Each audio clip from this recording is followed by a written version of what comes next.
Assalamu alaikum students. My name is Waqar Arshad. I am your biology teacher.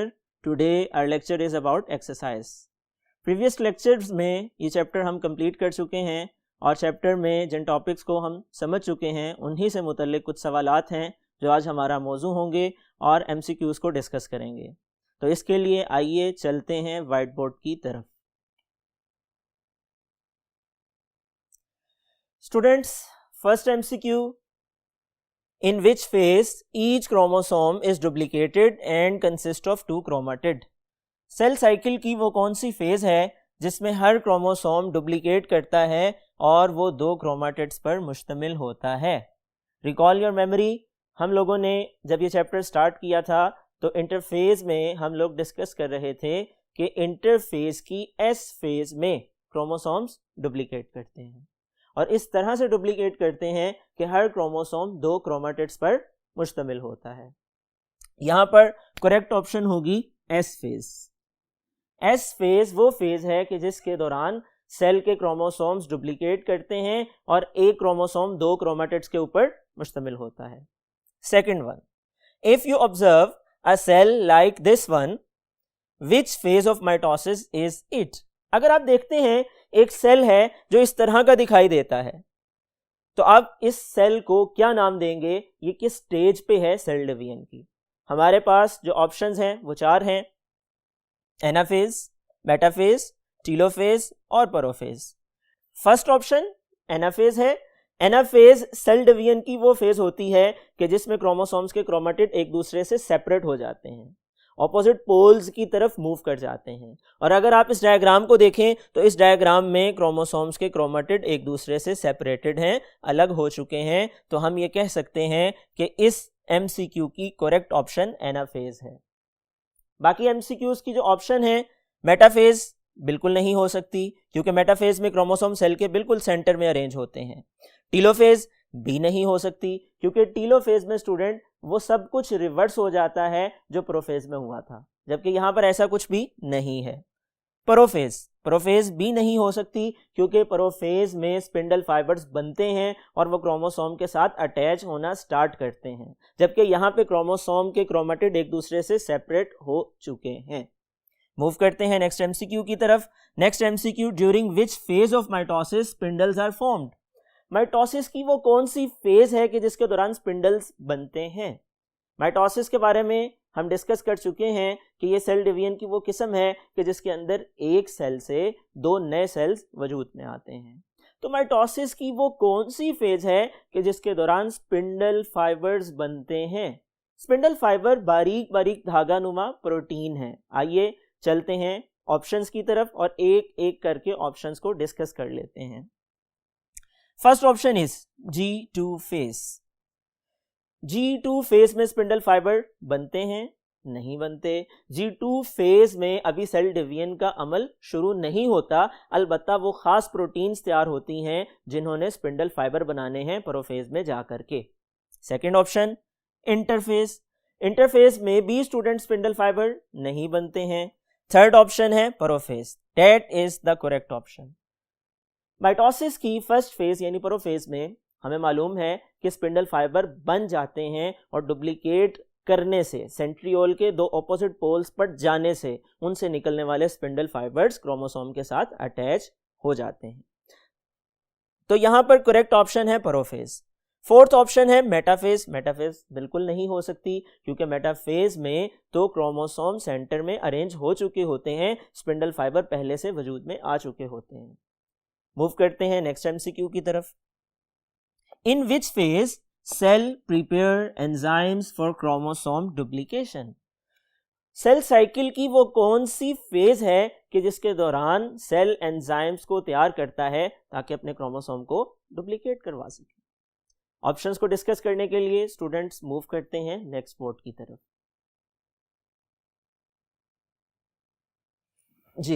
G1 phase, G2 phase, S phase and M phase. Student G1 phase को सबसे पहले discuss कर लीजिए। G1 phase वो phase है कि जिसके अंदर वो एंजाइम्स तैयार होते हैं कि जिन्होंने क्रोमोसोम्स की डुप्लीकेशन करवानी है, बिकॉज एस फेज में तो क्रोमोसोम की डुप्लीकेशन का अमल होगा। क्रोमोसोम की डुप्लीकेशन के लिए जरूरी एंजाइम जी फेज में बनेंगे। तो करेक्ट ऑप्शन हम कह सकते हैं G1 की ऑप्शन है, जबकि G2 के अंदर वो तमाम तब्दीलियां आ चुकी होती हैं जो सेल डिवीजन के लिए जरूरी हैं, और S फेज के अंदर क्रोमोसोम डुप्लीकेट होते हैं। इसी तरह M फेज, जिसको माइटोटिक फेज भी कहा जाता है, इसमें सेल की डिवीजन स्टार्ट हो जाती है।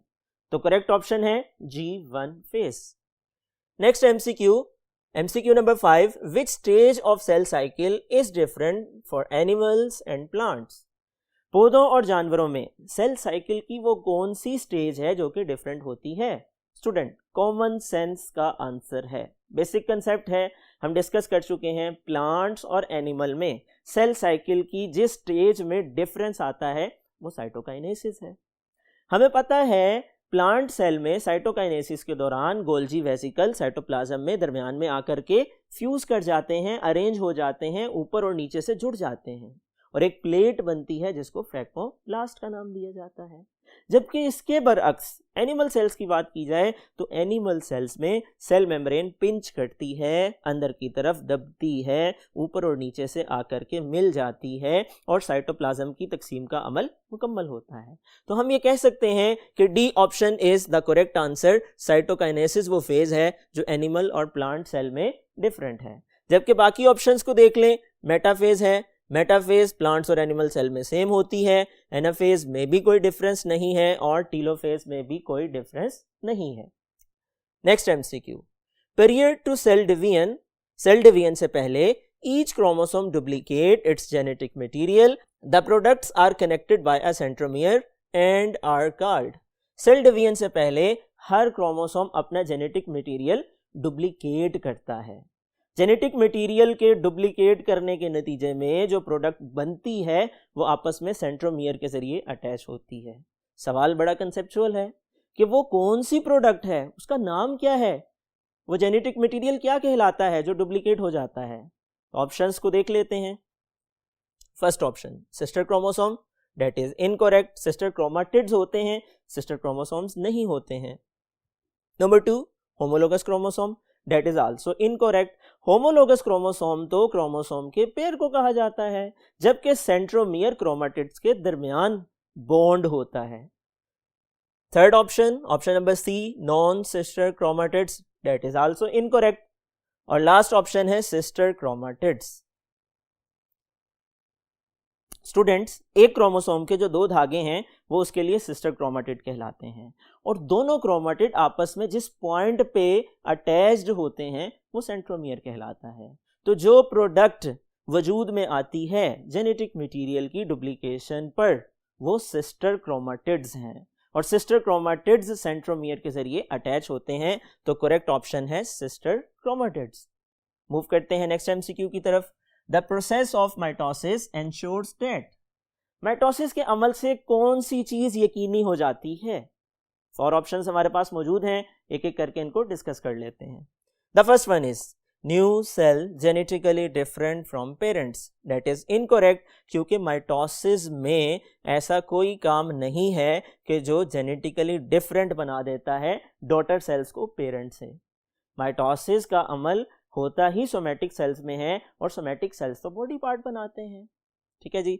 Second option, each new cell receive proper number of chromosome, कि हर नया cell proper number of chromosome को रिसीव करता है, यानी जितने क्रोमोसोम पेरेंट्स में हैं उतने ही डॉटर सेल में ट्रांसफर हो पाते हैं। यह ऑप्शन करेक्ट आंसर है। Third option, cells will divide at appropriate time. Mitosis का अमल इस बात को यकीनी बनाता है कि सेल मुनासिब टाइम के ऊपर डिवाइड करें, एप्रोप्रिएट टाइम के ऊपर तकसीम करें।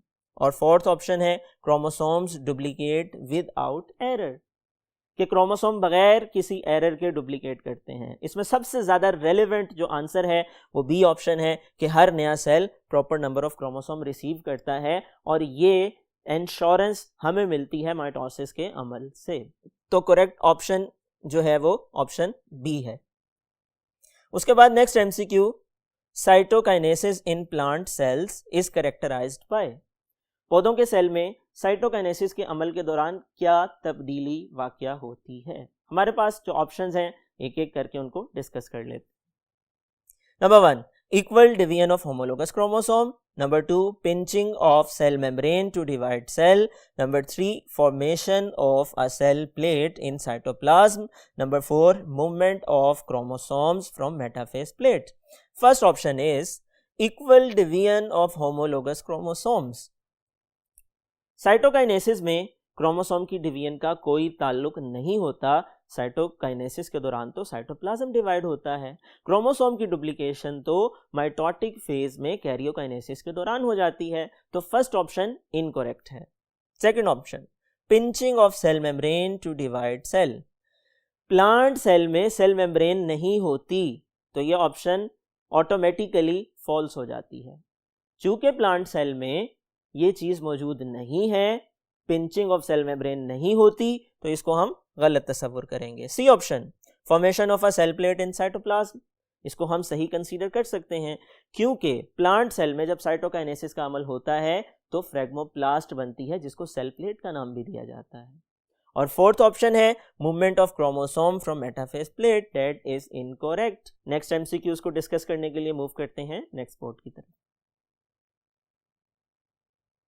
जी, नेक्स्ट एमसीक्यू है which is unique to mitosis and not a part of meiosis 1। वो कौन सी चीज है कि जो माइटोसिस में तो है लेकिन मियोसिस 1 में मौजूद नहीं है। यूनिक मतलब, यूनिक का मतलब होता है मुनफरिद। ऑप्शंस को डिस्कस कर लेते हैं। First option is homologous chromosomes pair forming bivalent. गलत, माइटोसिस में बाइवेलेंट नहीं होता क्योंकि क्रॉसिंग ओवर ही नहीं होती, साइनेप्सिस ही नहीं होती, क्रोमोसोम्स की पेयरिंग ही नहीं होती, बल्कि क्रोमोसोम इंडिविजुअल सेपरेट मौजूद होते हैं। Second option, homologous chromosomes cross over, that is also incorrect, क्योंकि यहां पर क्रॉसिंग ओवर का अमल नहीं होता, पेयरिंग का अमल नहीं होता, तो ये इनकरेक्ट है। Third option is chromosomes pair are broken during anaphase. ये ऑप्शन बी टेक्निकली गलत है, क्योंकि यहाँ पे फिर वही कंसेप्ट रिपीट हो रहा है, क्रॉसिंग ओवर वाला, पेयरिंग वाला। यहाँ पेयरिंग ही नहीं होती। चूंकि पेयरिंग नहीं होती इसलिए क्रोमोसोम्स के पेयर के टूटने का सवाल ही पैदा नहीं होता। उसके बाद last option, chromatids separate during anaphase, that is the correct option, क्योंकि माइटोसिस के दौरान सेल के साइटोप्लाज्म में क्रोमेटिड सेपरेट होते हैं एनाफेज में। क्रोमेटिड्स एक इंडिविजुअल क्रोमोसोम के 2 धागे हैं। ठीक है जी, तो ये माइटोसिस के हवाले से करेक्ट ऑप्शन है। Option number D is the correct answer. उसके बाद मूव करते हैं नेक्स्ट एमसीक्यू की तरफ। Next MCQ, which event distinguish meiosis from mitosis. Cell cycle का वो कौन सा इवेंट है कि जो मियोसिस को माइटोसिस से मुनफरिद बनाता है। ऑप्शंस जो कि दी गई हैं, एक एक करके उनको डिस्कस कर लेते हैं। The first one is condensation of chromosome. ये अमल दोनों में होता है, माइटोसिस में भी होता है, मियोसिस में भी होता है। Second option, loss of nuclear envelope. Nuclear envelope का खत्म हो जाना, ये भी दोनों में एक जैसी चीज है, मुनफरिद नहीं है। Third one is formation of metaphase plate. Metaphase plate भी माइटोसिस मियोसिस दोनों में मेटाफेज के दौरान बनती है। और fourth one is pairing of homologous chromosome, that is the unique option. चारों दी गई ऑप्शंस में से ये एक यूनिक ऑप्शन है कि जो मियोसिस में तो होती है, माइटोसिस में नहीं होती है। मूव करते हैं नेक्स्ट एमसीक्यू की तरफ। In which stage of cell cycle most cells spend their lives. Cell cycle की वो कौन सी स्टेज है कि जिसमें ज्यादातर सेल अपना ज्यादा वक्त सर्व करते हैं। इंतहाई आसान और कंसेप्चुअल क्वेश्चन है, चैप्टर के स्टार्ट में हम डिस्कस कर चुके हैं कि इंटरफेज सेल साइकिल का वो स्टेज है कि जिस दौरान में सेल अपने आप को उन तब्दीलियों से गुजारता है जो सेल की डिवीजन के लिए रिक्वायर्ड है, और इस दौरान में 90% सेल साइकिल का टाइम स्पेंड होता है। दी गई ऑप्शंस में प्रोफेज, मेटाफेज, इंटरफेज और टीलोफेज है, तो करेक्ट ऑप्शन इंटरफेज की है, बाकी तमाम ऑप्शंस इनकरेक्ट हैं। नेक्स्ट एमसीक्यू की तरफ। Which of the following distinguish meiosis from mitosis. Students, वो कौन सी चीज है जो मियोसिस को माइटोसिस से मुनफरिद बनाती है। सवाल वही है, तरीका मुख्तलिफ है। सवाल का कंसेप्ट वही है, ऑप्शंस डिफरेंट हैं। एग्जामिनर आपको किसी भी तरीके से स्टेटमेंट को चेंज करके क्वेश्चनिंग कर सकता है आपकी कैपेसिटी को चेक करने के लिए कि आपने कितने कंसेप्ट्स को क्लियर किया है। तो आपने इस बात को जहन में रखना है, माइटोसिस में होने वाली तब्दीलियां क्या हैं, मियोसिस में होने वाली तब्दीलियां क्या हैं और दोनों में मुनफरिद चीज़ें क्या हैं, ताकि आप किसी भी तरह की स्टेटमेंट पर नर्वस ना हो, कंफ्यूज ना हो और इजीली करेक्ट ऑप्शन को टिक कर सकें। देखते हैं इस एमसीक्यू की कौन सी ऑप्शन करेक्ट है। Chromosome number is reduced. First option is chromosome number कम हो जाते हैं। Second option is chromosome undergo crossing over, chromosome crossing over से गुजरते हैं। Third option is daughter cells are genetically different from parent cell. और fourth option is all of the above. सवाल ये था कि मियोसिस माइटोसिस से कैसे मुनफरिद है। तो आपको चार ऑप्शंस दी गई हैं। पहली ऑप्शन क्या है कि क्रोमोसोम का नंबर कम हो जाता है और हमें पता है कि मियोसिस की सेल डिवीजन में क्रोमोसोम रिड्यूस हो जाते हैं। डिप्लॉयड पेरेंट सेल से 4 हैप्लॉयड बनते हैं जिनमें क्रोमोसोम हाफ हो जाते हैं, तो ये ऑप्शन तो करेक्ट है। Second option is chromosomes undergo crossing over, that is also correct for meiosis. Meiosis में ये भी एक मुनफरिद चीज है कि इसमें क्रॉसिंग ओवर का अमल होता है, जो कि माइटोसिस में बिल्कुल नहीं होता। Third option is daughter cells are genetically different from parent cell. नए बनने वाले सेल पेरेंट सेल से जीनियाती तौर पर डीएनए की बुनियाद पर मुख्तलिफ होते हैं और हम ये पढ़ चुके हैं सिग्निफिकेंस ऑफ मियोसिस में कि मियोसिस की वजह से नए बनने वाले गैमीट्स में जेनेटिक वेरिएशन आती हैं और ये गैमीट्स जब आपस में मिलते हैं जाइगोट में तब्दील होते हैं, नई आने वाली नस्ल भी मुख्तलिफ खसूसियात की हामिल होती है। और fourth option all of the above, ये करेक्ट ऑप्शन है। दी गई तमाम ऑप्शंस ठीक हैं तो हम ऑल ऑफ द अबव पे टिक करेंगे। स्टूडेंट मूव करते हैं नेक्स्ट एमसीक्यू की तरफ। For mitosis chromosomes duplicate during interphase, when do the chromosome duplicate for meiosis. सवाल ये है माइटोसिस के लिए क्रोमोसोम डुप्लीकेट करते हैं इंटरफेज के दौरान और मियोसिस के लिए क्रोमोसोम कब डुप्लीकेट करेंगे। कॉमन सेंस का क्वेश्चन, बेसिक कंसेप्चुअल क्वेश्चन है। माइटोसिस की बात की जाए तो हमें पता है माइटोसिस से पहले इंटरफेज के एस फेज में क्रोमोसोम डुप्लीकेट करते हैं और अगर मियोसिस की बात की जाए मियोसिस में भी ये सेम प्रोसीजर फॉलो होता है। फर्क सिर्फ आता है मियोसिस 2 से पहले वाली इंटरफेज का। मियोसिस 1 से पहले जो इंटरफेज है उसमें क्रोमोसोम डुप्लीकेट हो जाते हैं और मियोसिस 2 से पहले जो इंटरफेज आती है जिसको इंटरकाइनेसिस भी कहा जाता है उसमें क्रोमोसोम की डुप्लीकेशन का अमल नहीं होता है।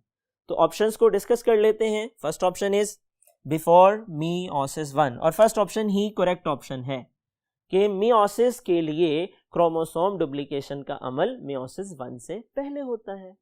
बाकी तमाम ऑप्शंस बिफोर मियोसिस 2 गलत, ड्यूरिंग मियोसिस 1 गलत, डू नॉट डुप्लीकेट ये भी गलत। Correct option is before meiosis 1। Student move करते हैं नेक्स्ट बोर्ड की तरफ नेक्स्ट एमसीक्यू को डिस्कस करने के लिए। जी 14th MCQ find the correct statement. आपको 4 स्टेटमेंट्स दी गई हैं और 4 स्टेटमेंट्स में से आपने ये बताना है कौन सी करेक्ट है। देख लेते हैं 4 ऑप्शंस में क्या क्या फैक्ट्स बताए गए हैं। The first one is homologous chromosomes form pair during mitosis. गलत ऑप्शन है क्योंकि माइटोसिस में क्रॉसिंग ओवर नहीं होती। क्रॉसिंग ओवर भी नहीं होती क्योंकि उनकी साइनेप्सिस या पेयरिंग ही नहीं होती। Number 2, chromosomes do not duplicate in interphase preceding meiosis 1। ये भी गलत ऑप्शन है और हमें पता है अभी हम प्रीवियस एमसीक्यू में डिस्कस कर चुके हैं मियोसिस 1 से पहले ही इंटरफेज में क्रोमोसोम डुप्लीकेट होते हैं। Third option is homologous chromosomes form pair during meiosis but not mitosis. That is the correct option. Meiosis ही के दौरान होमोलोगस क्रोमोसोम्स पेयर बनाते हैं जबकि माइटोसिस में नहीं बनाते। और last option spindles are not required during meiosis. ये गलत ऑप्शन है। मियोसिस हो या माइटोसिस हो, दोनों में स्पिंडल्स की ज़रूरत होती है। लास्ट MCQ है, what reason would you suggest for the fact that total DNA content in each daughter cell is reduced during meiosis. इस हकीकत को साबित करने के लिए आप क्या जस्टिफिकेशन देंगे कि मियोसिस में नए डॉटर सेल बनने के दौरान क्रोमोसोम रिड्यूस हो जाते हैं। ऑप्शंस को देख लेते हैं। First option is chromosomes do not duplicate during interface before meiosis 1, that is incorrect. हम डिस्कस कर चुके, मियोसिस 1 से पहले क्रोमोसोम एस फेज में डुप्लीकेट करते हैं। Second one, chromosome do not duplicate between meiosis 1 and meiosis 2। Student, that is the correct option कि meiosis 1 और मियोसिस 2 के दौरान क्रोमोसोम डुप्लीकेट नहीं करते, सिर्फ और सिर्फ मियोसिस 1 से पहले इंटरफेस के एस फेज में क्रोमोसोम डुप्लीकेट करते हैं। Third option, half of the chromosomes from each gamete are broken, that is incorrect. Last option है sister chromatids separate during anaphase of meiosis 1, ये भी इनकरेक्ट है। मियोसिस 1 की एनाफेज 1 में क्रोमोसोम्स पेयर से अनपेयर होते हैं, क्रोमोसोम अपने क्रोमेटिड को सेपरेट नहीं करते हैं। आज हमने MCQs को डिस्कस किया और आपकी exercise examination point of view से बहुत ज़्यादा इम्पॉर्टेंट है। एग्जामिनेशन में तकरीबन 50% ऑब्जेक्टिव टाइप क्वेश्चन आपकी एक्सरसाइज से आते हैं। आपने इन तमाम MCQs को अच्छी तरह मेमोराइज़ कर लेना है, जहन नशीन कर लेना है। अगले लेक्चर तक के लिए इजाज़त दीजिए। अल्लाह हाफ़िज़।